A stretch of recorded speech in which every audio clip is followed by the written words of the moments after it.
this is my third trip to Hawaii, my husband's first.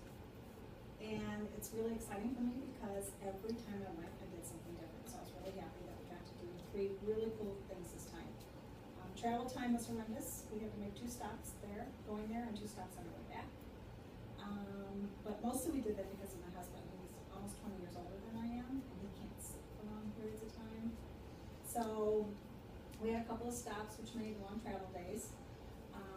But after we were there a couple of days, we decided to do the trip called the Road to Hana, which is phenomenal. I don't know if you've ever been here, but I never had done this trip before because people described it as a beautiful scenic drive with lots of curvy roads. And my 2 previous trips, one time I had my kids with me, the other time I had my mom and my sister with me. It was like Ed was interested in doing it. So this time we decided to do it. My husband decided to let me drive, which was phenomenal. He's a retired race car driver too, so he's into driving turns and fast and all this stuff. So that trip took 7 hours the whole day to Hana and back. And Maui is kind of shaped like a figure 8, if you can picture it, or it's hard to explain. So like a figure 8, and where we were staying was the northwest corner of Maui. And go to Hana, it was the southeast corner. So we started where we were and went around the lower half of the 8 over into the actual road to Hana where it started. And it was looking phenomenal. They had more than 180-degree turns. They said there were over 400 turns on the road to get to Hana. And the scary part was not only that these turns were really tight, but that they were really skinny. And there were oftentimes bridges that you had to drive across, where there were these warning signs up saying 1-lane road, but you couldn't see if anybody was coming till you were on the bridge. So sometimes you had to back up to let somebody else who was further across the bridge get by you. But it was really cool to see that. Lots of waterfalls that we got to see, some real treacherous areas where there were no guardrails along the road.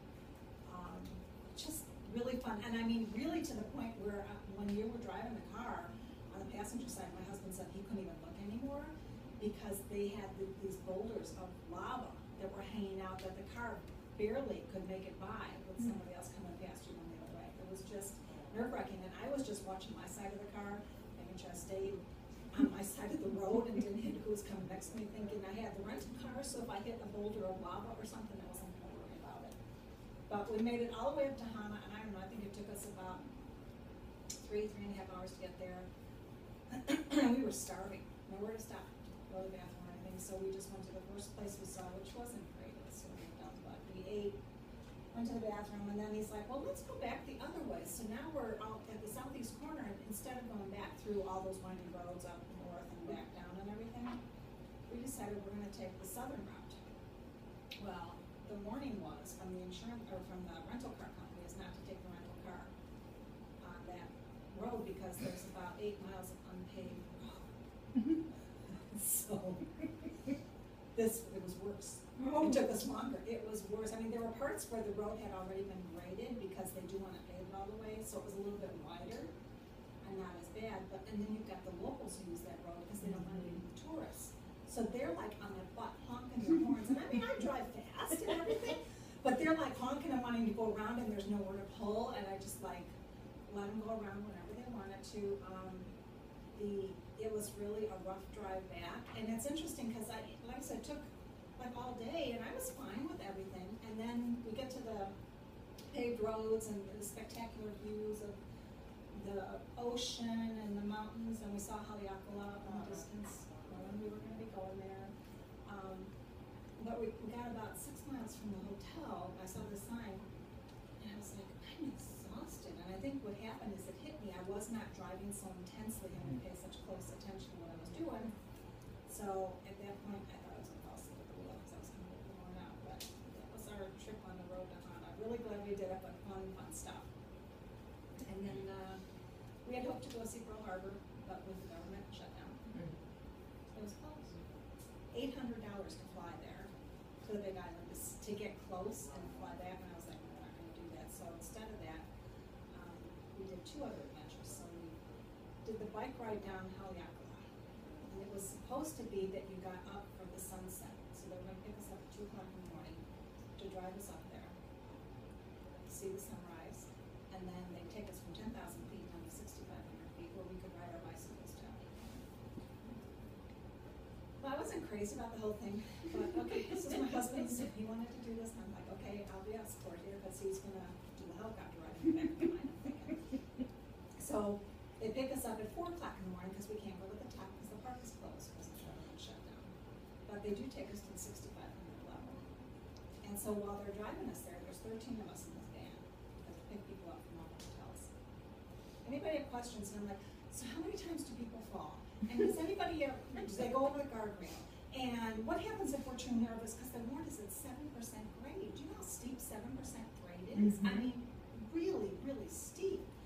And I used to be a motorcyclist. What if the brakes go out? Right, because someone at our hotel told us the brakes went out on her and she'd use her feet to stop. And I'm like, oh my God, I'm so nervous. And they're like, well, every day we do this trip, and every day at least one person gets in the van and rides down. And anytime you're not comfortable, let us know. We want you to be safe. And they're explaining all the rules, and if you put your feet down, what's going to happen is you'll flip, and the guardrail only stops the bike people who have gone over a cliff. And they're driving us up, and I'm like, I don't know, you think? You know, because there are places, no guardrail and stuff. I'm just such a flipping nervous wreck. So we get to the area where they pull over and they get all the bikes out, and it's really cold. It was like 45 degrees or something, because we were at high elevation. And they said, your blood has to work harder, or your heart has to work harder to circulate your blood in your body and stuff to keep you warm. So they gave us like jackets and pants to put over our clothes, which was nice. They gave us our helmets that were required in the bikes. And then we're getting ready, and it's kind of flat where we're going to start. And I'm thinking, okay, I'll try this. And our guide says, anybody a little nervous about this? My hand shoots up. I'm like, yeah. He says, okay, anybody nervous, come out up front. So he took me and these 3 sisters who were there celebrating their 50th birthday parties, 2 of them. Okay, so 4 of us are in front, everyone else is in the back. And we start riding down, and it was kind of flat, like I said, so it was okay. And then I had a flipping idiot, one of the sisters, right? Okay, so now I'm ready. She puts her flipping feet down. I don't know how she didn't fall over, but what happened is the double yellow line, she went over it into oncoming traffic. There was a van coming up. I thought she was going to get killed. Like, so fucking scary. And they pulled her off the bike. She had to ride the van. And she was like, okay, I'm not comfortable. And obviously she wasn't.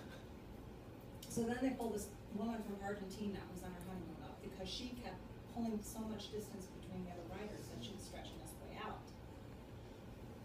So they put her up in front. And the I'm other sorry, two, can you repeat what, she was ahead, following from Argentina? she was behind me, and they pulled her up front to be the first biker behind the guide. And the other 2 sisters who were still on the bikes decided, we're going to go in the back because our sister's in the van. My husband's rolling his eyes because he's in the back thinking, oh my goodness. So anyhow, so this Argentine lady, what does she do? She has all this distance between her and the guide, and I'm having to hit my brakes hard to keep from hitting her because she's like braking so hard and just putzing along. And I wanted to get back in my motorcycling days, do my counter steering, all the fun stuff. So we finally stopped at one point, and my husband came up and he said, we're out too slow, I'm driving crazy. And at that point, the guy, he didn't know what to do with this Argentina chick, you know, you can't force her to go any faster. So when we took that break, got back on our bikes, it was the guy, me and my husband, and we got to cruise, and I felt like I was on my motorcycle. It was the most awesome experience. And I did it, I biked down from 6,500 feet to sea level. It was awesome. How long did it take you? They picked us up before we started riding, and I think it was about 6:30, and we finished about 10:30, 11, somewhere in there. We'll have a breakfast. The girls got to our hotel and took me out. So it was. The grade, the 7% grade didn't bother you? No, because once you get on the bike and it's going, it was like my motorcycle days came through, you know, it was just like that. And the guide later on, he said, you worry too much. And I said, yeah, I know. And he said, I know you'd be fine. You had your own motorcycle. You rode for years. We know motorcyclists are going to be okay. Otherwise, that other that's such a hard time. But anyhow, so that was fun. And so my husband has pictures that he posted, you know, remembering she knows how to ride a bike and making fun of me and everything. So I was like, okay, so now we can't go to Pearl Harbor, so what we're going to do is a helicopter ride. I've always wanted to do it, but never did before. My mom didn't want to go, my sister, my kids, they were too young, I wasn't reluctantly agreed to do it. Flipping phenomenal. Everyone warned us to try to go in the morning because there's less wind in there. But we couldn't get anything until 3:15 in the afternoon. And so when we arrived at the heliport, my husband's like pacing. I could just see he was so nervous. And he's like, and how strong are the winds now? And the woman's like, well, let me check. And oh, they're 35 miles an hour right now. He's pacing. He is nervous now, honestly. So we get on the helicopter, and the pilot was awesome. He's got the song playing, Highway to the Danger Zone or something like that. Oh my God, great music to start taking off to, right? And I'm like, oh, take it. And I've got like my video camera running the whole time, looking out the window. It was so cool. He took up, was the smoothest take up, and we were like helicoptering around the mountains and the valleys in Maui. Gorgeous, just beautiful scenery. They have this one mountainside they call the Wall of Tears because there's so much rain that hits at the top of the mountain, and then it forms new waterfalls almost every day. And so it looks like the mountain is crying. It's just like spectacular. And so we saw a whole bunch of rainbows over Maui, and then we flew to Molokai, which is like northeast of where we were staying and everything. And he said, well, you see the bay below us, there's a name for it, dumb fisherman or something, because it's really rough seas, and you can see all the white caps and everything. He said, boats are capsized all the time here. But we got over that, and we went to Molokai, which is very much uninhabited. There's not many people that live there at all. And the one side of Molokai, you'll see in the movie Jurassic Park in the opening scenes. It has the highest seawall cliffs, or whatever they're called, in the world, 2,000 feet. So he's kind of cruising around the island, and he says, well, here we go. And if you're afraid of heights, don't look down. And it was spectacular. As he came over the cliff, you looked down and you saw it just down at the sea level. It was spectacular. So we kind of cruised around Molokai for a while, saw more rainbows, some double rainbows. At one point we flew under a rainbow. I have it on my camera, I have to look at it yet to see if, I don't know what it's like to go under a rainbow, but it was really kind of cool.